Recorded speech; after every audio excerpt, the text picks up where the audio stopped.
Hello again, everybody. So in the last chapter, we had followed the crew through the goblin tunnels, where we left them being chased by a crew of goblins through the tunnels trying to escape. Bilbo had just been struck on the head, so now hopefully we'll catch him when he wakes up. In chapter 5, Riddles in the Dark. Diving right in. When Bilbo opened his eyes, he wondered if he had, for it was just as dark as with them shut. No one was anywhere near him. Just imagine his fright. He could hear nothing, see nothing, and he could feel nothing except the stone of the floor. Very slowly he got up and groped about on all fours, till he touched the wall of the tunnel, but neither up nor down it could he find anything. Nothing at all. No sign of goblins, no sign of dwarves. His head was swimming, and he was far from certain even of the direction they had been going in when he had had his fall. He guessed as well as he could, and crawled along for a good way, till suddenly his hand met what felt like a tiny ring of cold metal lying on the floor of the tunnel. It was a turning point in his career, but he did not know it. He put the ring in his pocket, almost without thinking. Certainly it did not seem of any particular use at the moment. He did not go much further, but sat down on the cold floor and gave himself up to complete miserableness for a long while. He thought of himself frying bacon and eggs in his own kitchen at home, for he could feel inside that it was high time for some meal or other, but that only made him miserabler. He could not think what to do, nor could he think what had happened, or why he had been left behind, or why, if he had been left behind, the goblins had not caught him, or even why his head was so sore. The truth was he had been lying quiet, out of sight and out of mind, in a very dark corner for a long while. After some time he felt for his pipe. It was not broken, and that was something. Then he felt for his pouch, and there was some tobacco in it, and that was something more. Then he felt for matches, and he could not find any at all, and that shattered his hopes completely. Just as well for him, as he agreed when he came to his senses. Goodness knows what the striking of matches and the smell of tobacco would have brought on him out of dark holes in that horrible place. Still, at the moment he felt very crushed. But in slapping all his pockets and feeling all round himself for matches, his hand had come on the hilt of his little sword, the little dagger that he got from the trolls, and that he had quite forgotten, nor, fortunately, had the goblins noticed it, as he wore it inside his breeches. Now he drew it out. It shone pale and dim before his eyes. So it is an elvish blade too, he thought, and goblins are not very near, and yet not far enough. But somehow he was comforted. It was rather splendid to be wearing a blade made in Gondolin for the goblin wars of which so many songs had sung, and also he had noticed that such weapons made a great impression on goblins that came upon them suddenly. Go back, he thought. No good at all. Go sideways? Impossible. Go forward? Only thing to do. On we go. So up he got, and trotted along with his little sword held in front of him, and one hand feeling the wall, and his heart all of a patter and pitter. Now, certainly Bilbo was in what is called a tight place, but you must remember it was not quite so tight for him as it would have been for me or for you. Hobbits are not quite like ordinary people, and after all, if their holes are nice and cheery places and properly aired, quite different from the tunnels of the goblins, still they are more used to tunneling than we are, and they do not easily lose their sense of direction underground, not when their heads have recovered from being bumped. Also, they can move very quietly, and hide easily, and recover wonderfully from falls and bruises, and they have a fund of wisdom and wise sayings that men have mostly never heard or have forgotten long ago. I should not have liked to have been in Mr. Baggins's place, all the same. The tunnel seemed to have no end. All he knew was that it was still going down pretty steadily, and keeping in the same direction in spite of a twist and a turn or two. There were passages leading off to the side every now and then, as he knew by the glimmer of his sword, or could feel with his hand on the wall. Of these he took no notice, except to hurry past for fear of goblins or half-imagined dark things coming out of them. On and on he went, and down, and still he heard no sound of anything except the occasional whir of a bat by his ears, which startled him at first, till it became too frequent to bother about. I do not know how long he kept on like this, hating to go on, not daring to stop, on, until he was tireder than tired. It seemed like all the way to tomorrow and over it to the days beyond. Suddenly, without any warning, he trotted splash into water. Ugh! It was icy cold. That pulled him up sharp and short. He did not know whether it was just a pool in the path, or the edge of an underground stream that crossed the passage, or the brink of a deep, dark, subterranean lake. The sword was hardly shining at all. He stopped, and he could hear, when he listened hard, drops, drip, drip, dripping, from an unseen roof into the water below. But there seemed no other sort of sound. So it is a pool or a lake, and not an underground river, he thought. Still, he did not dare to wade out into the darkness. He could not swim, and he thought, too, of nasty slimy things with big bulging blind eyes wriggling in the water. There are strange things living in the pools and lakes in the hearts of mountains. Fish whose fathers swam in, goodness only knows how many years ago, and never swam out again. While their eyes grew bigger and bigger and bigger from trying to see in the blackness, also there are other things, more slimy than fish. Even in the tunnels and the caves the goblins had made for themselves, there are other things living unbeknownst to them that have sneaked in from outside to lie up in the dark. Some of these caves, too, go back in their beginnings to ages before the goblins, who only widened them and joined them up with passages, and the original owners are still there in odd corners, slinking and nosing about. Deep down here by the dark water lived old Gollum, a small, slimy creature. I don't know where he came from, nor who or what he was. He was Gollum, as dark as darkness, except for two big, round, pale eyes in his thin face. He had a little boat, and he rowed about quite quietly on the lake, for lake it was, wide and deep and deadly cold.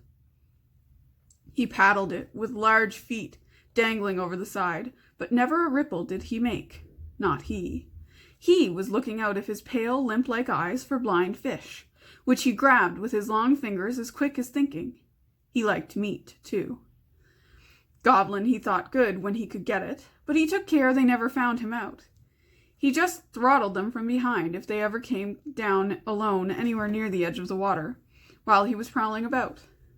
They very seldom did, for they had a feeling that something unpleasant was lurking down there, down at the very roots of the mountain. They had come on the lake when they were tunneling down long ago, and they found they could go no further. So there their road ended in that direction, and there was no reason to go that way, unless the great goblin sent them.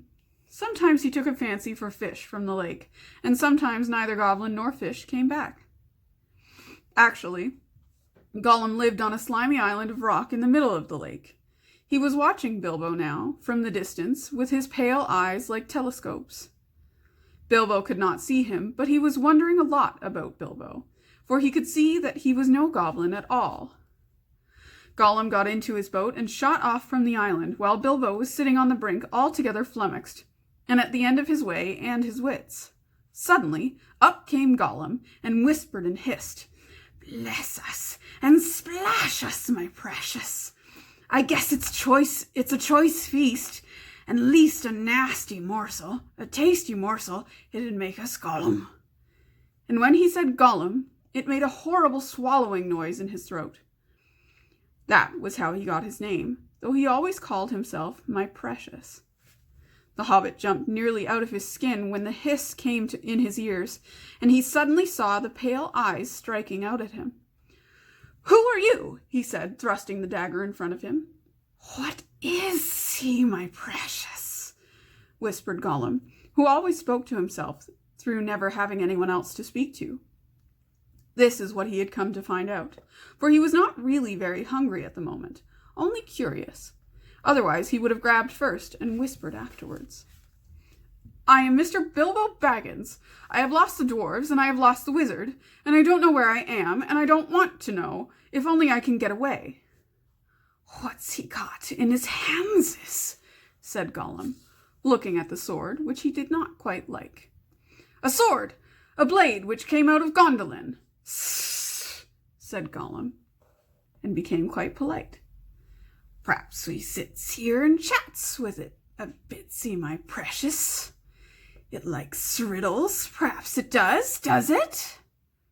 He was anxious to appear friendly, at any rate for the moment, and until he found out more about the sword and the Hobbit, whether he was quite alone really, whether he was good to eat, and whether Gollum was really hungry. Riddles were all he could think of.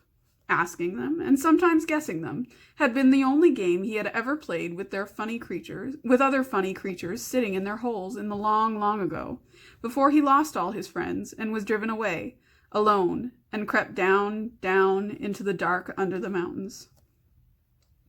"Very well," said Bilbo, who was anxious to agree, until he found out more about the creature, whether he was quite alone, whether he was fierce or hungry, and whether he was a friend of the goblins. "You ask first," he said, because he had not had the time to think of a riddle.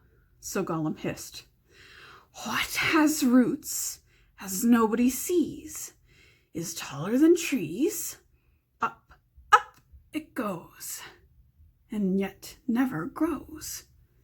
"Easy," said Bilbo. "Mountain, I suppose." "Does it guess easy? It must have a competition with us, my precious. If Precious asks, and it doesn't answer, we eats it, my precious. If it asks us, and we doesn't answer, then we does what it wants, eh? We shows it the way out, yes?" "All right," said Bilbo, not daring to disagree, and nearly bursting his brain to think of riddles that could save him from being eaten. 30 white horses on a red hill. First they champ, then they stamp, then they stand still." That was all he could think of to ask. The idea of eating was rather on his mind. It was rather an old one, too, and Gollum knew the answer as well as you do. "Chestnuts, chestnuts," he hissed. "Teeth, teeth, my precious, but we has only 6. Then he asked his second. "Voiceless it cries, wingless flutters, toothless bites, mouthless mutters." "Half a moment," cried Bilbo, who was still thinking uncomfortably about eating. Fortunately, he had once heard something rather like this before, and getting his wits back, he thought of an answer. "Wind, wind, of course," he said, and he was so pleased that he had made up one on the spot. This'll puzzle the nasty little underground creature, he thought. "An eye in a blue face saw an eye in a green face. That eye is like to this eye," said the first eye, "but in low place, not in high place." Said Gollum. He had been underground a long, long time, and was forgetting this sort of thing. But just as Bilbo was beginning to hope that the wretch would not be able to answer, Gollum brought up memories of ages and ages and ages before, when he lived with his grandmother in a hole in a bank by a river. "My precious," he said, "sun on the daisies, it means, it does." But these ordinary above-ground, everyday sort of riddles were tiring for him. Also, they reminded him of days when he had been less lonely and sneaky and nasty, and that put him out of temper. What is more, they made him hungry, so this time he tried something a bit more difficult and more unpleasant. "It cannot be seen, cannot be felt, cannot be heard, cannot be smelt. It lies behind stars and under hills, and empty holes it fills. It comes first and follows after, ends life, kills laughter." Unfortunately for Gollum, Bilbo had heard that sort of thing before, and the answer was all round him anyway. "Dark," he said, without even scratching his head or putting on his thinking cap. "A box without hinges, key, or lid, yet golden treasure inside is hid," he asked to gain time, until he could think of a really hard one.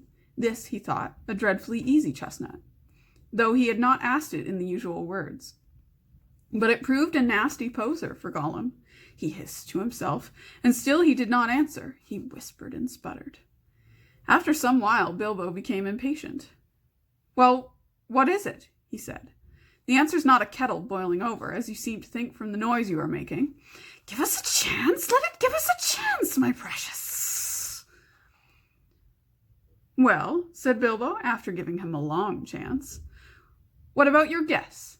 But suddenly Gollum remembered thieving from nests long ago, and sitting under the riverbank teaching his grandmother to suck eggs, he hissed. "Eggs as it is." Then he asked, "Alive without breath, as cold as death, never thirsty, ever drinking, all in mail, never clinking." He also, in his turn, thought this was a dreadfully easy one, because he was always thinking of the answer. But he could not remember anything better at the moment. He was so flustered by the egg question. All the same, it was a poser for poor Bilbo, who never had anything to do with the water if he could help it.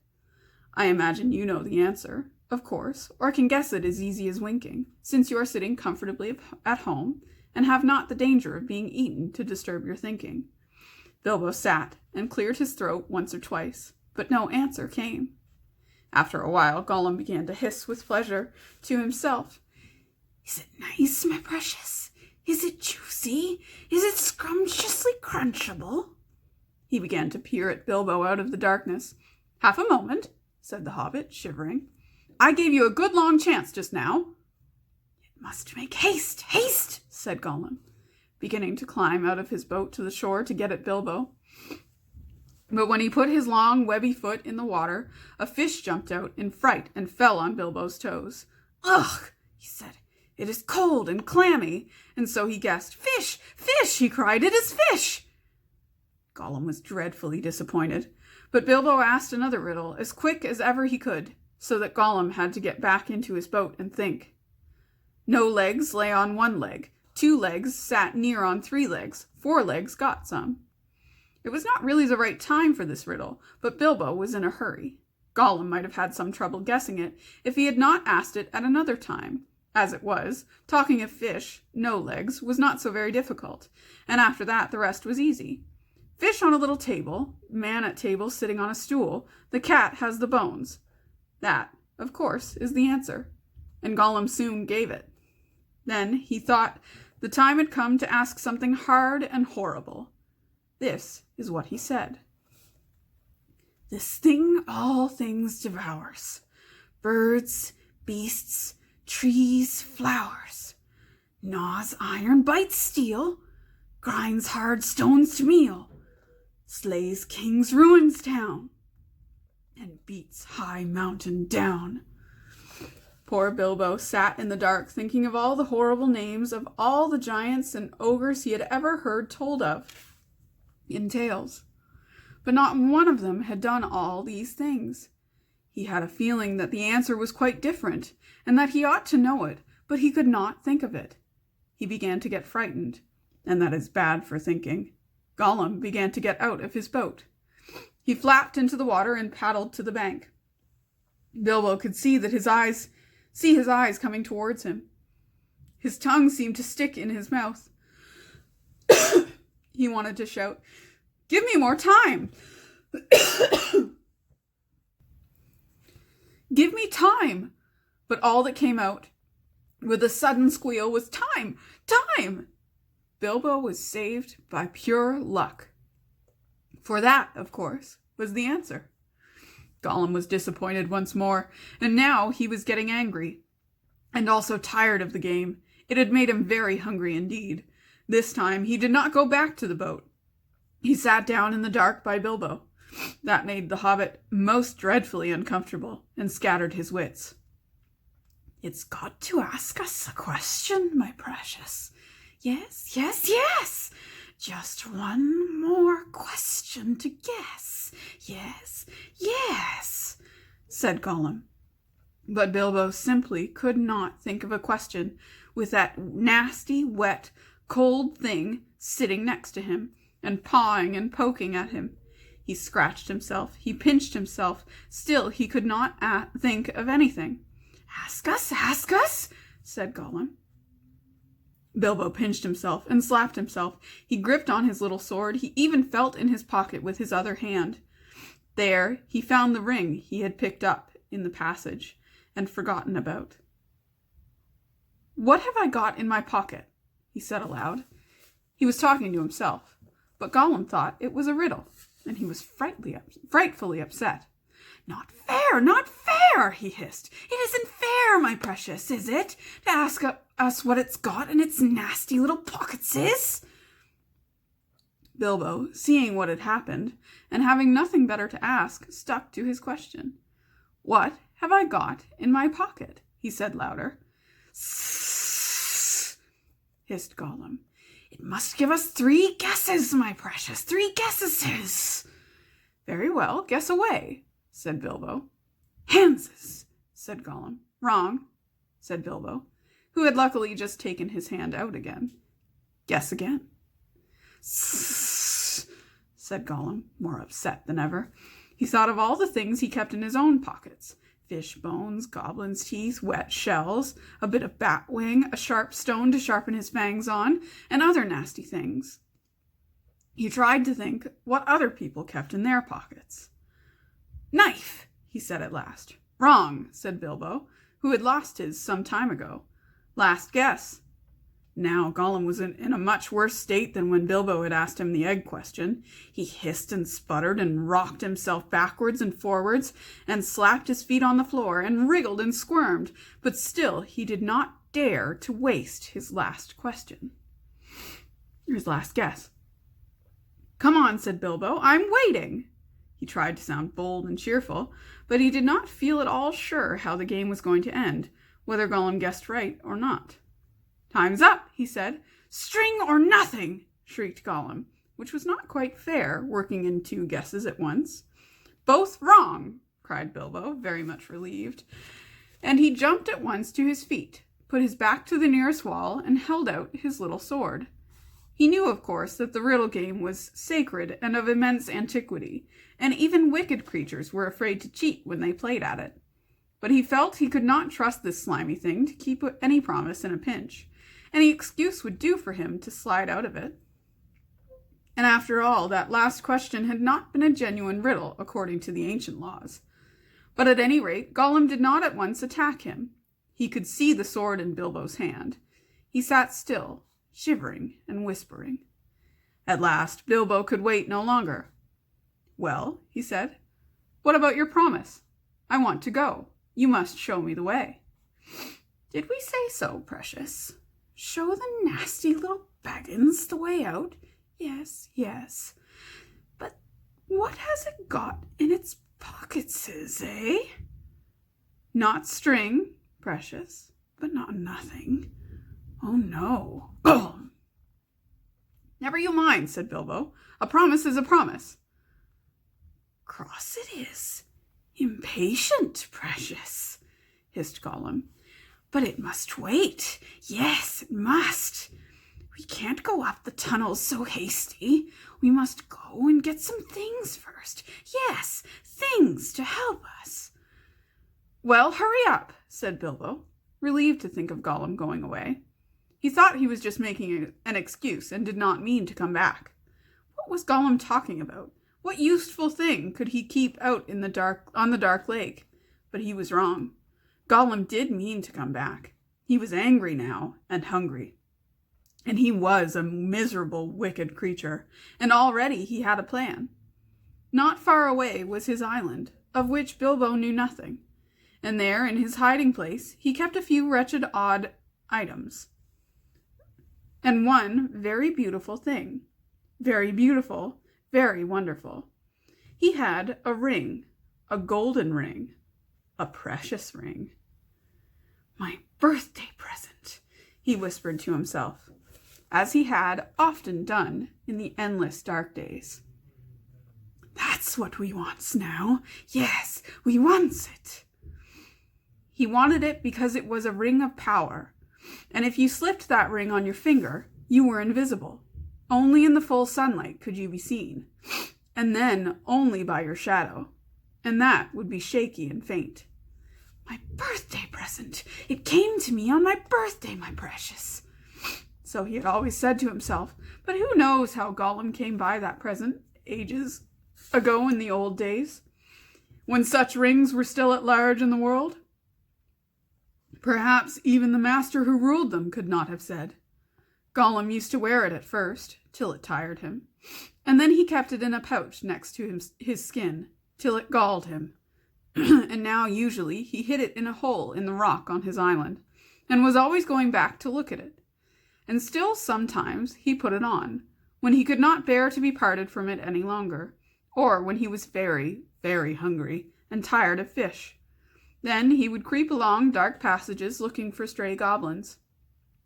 He might even venture into places where the torches were lit and made his eyes blink and smart, for he would be safe. Oh yes, quite safe. No one would see him, no one would notice him, till he had his fingers on their throat. Only a few hours ago he had worn it, and caught a small goblin imp. How it squeaked! He still had a bone or two left to gnaw, but he wanted something softer. Quite safe, yes, he whispered to himself. It won't see us, will it, my precious? No, it won't see us, and its nasty little sword will be useless. Yes, quite. That is what was in his wicked little mind as he slipped suddenly from Bilbo's side and flapped back to his boat and went off into the dark.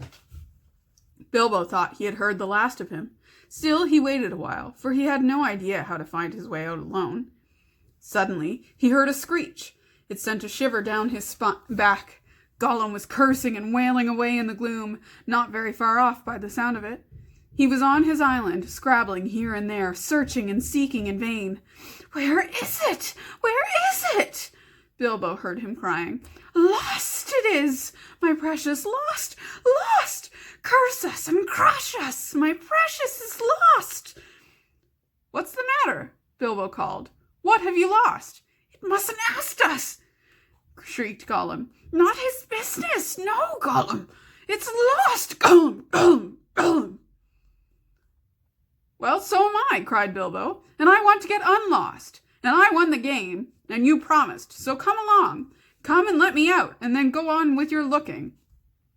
Utterly miserable as Gollum sounded, Bilbo could not find much pity in his heart, and he had a feeling that anything Gollum wanted so much could hardly be something good. Come along, he shouted. Not yet, precious. We must search for it, Gollum answered. It's lost, Gollum.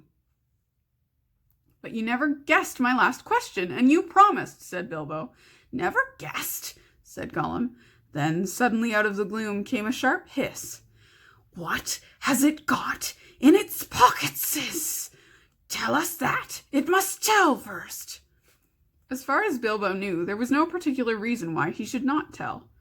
Gollum's mind had jumped to a guess quicker than his, naturally, for Gollum had brooded for ages on this one thing, and he was always afraid of its being stolen. But Bilbo was annoyed at the delay. After all, he had won the game, pretty fairly, at a horrible risk. Answers were to be guessed, not given, he said. But it wasn't a fair question, said Gollum. Not a riddle, precious, no. Oh, well, if it's a matter of ordinary questions, said Bilbo, then I asked one first. What have you lost? Tell me that. What has it got in its pockets? The sound came hissing louder and sharper, and as he looked towards it, to his alarm, Bilbo now saw two small points of light peering at him. As suspicion grew in Gollum's mind, the light of his eyes burned with a pale flame. What have you lost? Bilbo persisted. But now the light in Gollum's eyes had become a green fire, and it was coming swiftly nearer. Gollum was in his boat again, paddling wildly back to the dark shore, and such a rage of loss and suspicion was in his heart that no sword had any terror for him. Bilbo could not guess what had maddened the wretched creature, but he saw that all was up, and that Gollum meant to murder him at any rate. Just in time he turned and ran blindly up the dark passage down which he had come, keeping close to the wall and feeling it with his left hand. What has it got in its pockets? He heard the hiss loud behind him, and the splash as Gollum leapt from his boat. What have I wonder, he said to himself, as he panted and stumbled along. He put his left hand in his pocket. The ring felt very cold as it quietly slipped onto his groping forefinger. The hiss was close behind him. He turned now and saw Gollum's eyes like small green lamps coming up that slope. Terrified, he tried to run faster, but suddenly he struck his toes on a snag in the floor and fell flat with his little sword under him. In a moment, Gollum was on him, but before Bilbo could do anything, recover his breath, pick himself up, or wave his sword, Gollum passed by, taking no notice of him, cursing and whispering as he ran. What could it mean? Gollum could see in the dark. Bilbo could see the light of his eyes, palely shining even from behind. Painfully he got up and sheathed his sword, which was now glowing faintly again. Then, very cautiously, he followed. There seemed nothing else to do. It was no good crawling back down to Gollum's water. Perhaps if he followed him, Gollum might lead him to some way of escape without meaning to. Curse it! Curse it! Curse it! Hissed Gollum. Curse the Baggins! It's gone! What has it got in its pockets? Oh, we guess, my precious. He's found it. Yes, he must have. My birthday present. Bilbo pricked up his ears. He was at last beginning to guess himself. He hurried a little, getting as close as he dared behind Gollum, who was still going quickly, not looking back, but turning his head from side to side, as Bilbo could see from the faint glimmer on the walls. My birthday present! Curse it! How did we lose it, my precious? Yes, that's it. When we came this way last, when we twisted that nasty young squeaker. That's it. Curses! It slipped from us. After all these ages and ages, it's gone! Gollum! Suddenly, Gollum sat down and began to weep, a whistling and gurgling sound horrible to listen to. Bilbo halted and flattened himself against the tunnel wall. After a while, Gollum stopped weeping and began to talk. He seemed to be having an argument with himself. It's no good going back there to search, no. We doesn't remember all the places we've visited. And it's no use. The Baggins has got it in its pocketses. The nasty noser has found it, we says. We guesses, my precious, only guesses. We can't know till we find the nasty creature and squeezes it. But it doesn't know what the present can do, does it? It'll just keep it in its pocketses. It doesn't know, and it can't go far. It's lost itself, the nasty, nosy thing. It doesn't know the way out. It said so. It said so, yes, but it's tricksy. It doesn't say what it means. It won't say what it's got in its pocketses. It knows a way in. It must know a way out. Yes, it's off to the back door. That's it. The goblins will catch it then. It can't get out that way, precious. Yes, but if it's got the present, our precious present, then goblins will get it to Gollum. They'll find it. They'll find out what it does. They shan't ever be safe again. Never. Gollum. One of the goblins will put it on, and no one will see him. He'll be here, but not seen. Not even our clever eyes will notice him. And he'll come creepsy and tricksy and catch us. Gollum! Gollum! Then let's stop talking, precious, and make haste. If the Baggins has gone that way, we must go quick and see. Go! Not far now. Make haste! With a spring, Gollum got up and started shambling off at a great pace.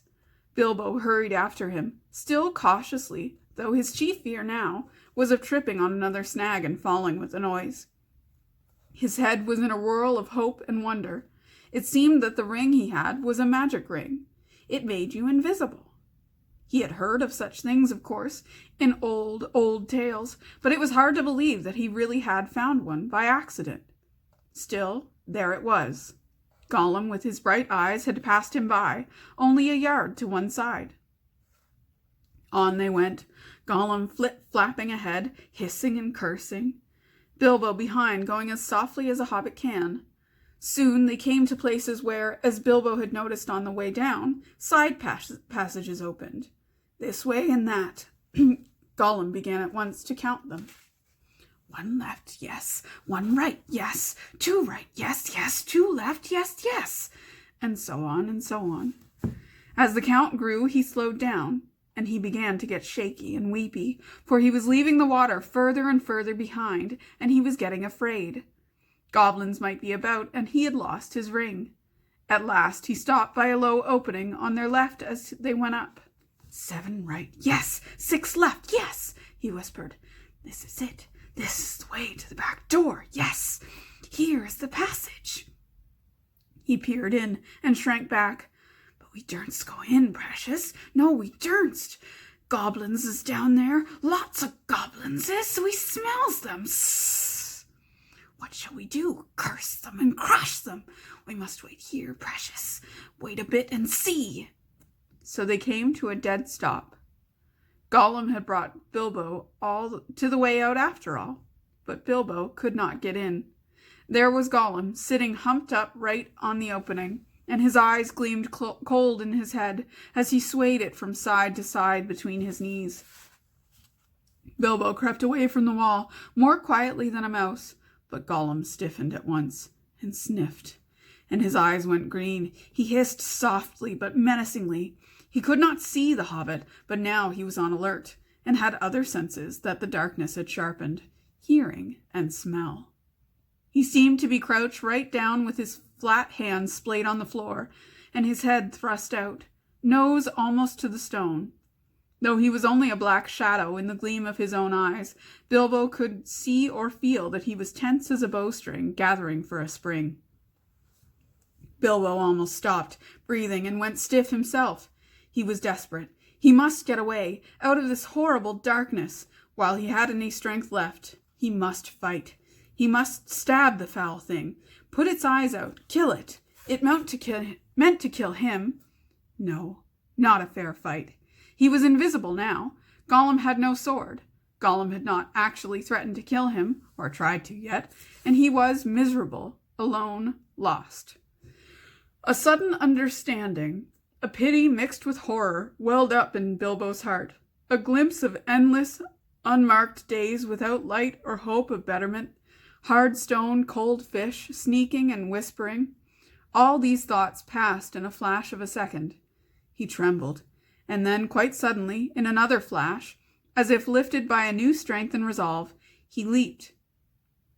No great leap for a man, but a leap in the dark.